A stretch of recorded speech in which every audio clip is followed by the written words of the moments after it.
డాక్టర్లు చదివిపిస్తే ఇంకో doctor gift వచ్చింది. భగవంతుడు కష్టపడతా ఉంటే భగవంతుడు మనకు మంచి దారి చూపిస్తాడు. మంచి వాళ్ళకు కూడా మంచి లైఫ్ పార్ట్నర్ చూపించిండు. సక్సెస్ఫుల్ లైఫే కదా. ఏదో నేను మా రెడ్డిల పిల్లని చేసుకున్నాను అనుకో, వాళ్ళు రోజు కిట్టి పార్టీ ఫంక్షన్లు పార్టీలు పిక్నిక్లు అంటారు.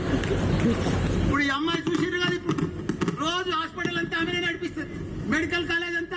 నా తర్వాత ఇప్పుడు నా మూడో కొడుకు లెక్క నాకు అంత పర్ఫెక్ట్ నడిపిస్తుంది. ఆమె తల్లిదండ్రులు ఇద్దరు లేరు, ఒకటే బిడ్డే, ఇద్దరు లేరు. ఇప్పుడు ఆమెకి అన్నిటికీ మేమే అంత పని చేస్తాం. అట్లా భగవంతుడు మీరు చదవండి అమ్మా, మీకేమి భగవంతుడు అదే మీరు మంచిగా చదివితే గొప్ప వాళ్ళు అయితే మీకు దారి చూపి. మీకు ఎగ్జాంపుల్ ఎందుకు చెప్తున్నా అంటే మీకు భగవంతుడు మంచి దారి చూపిస్తాడు. మనం గుణం మంచిగా ఉండాలి, మన ఆలోచన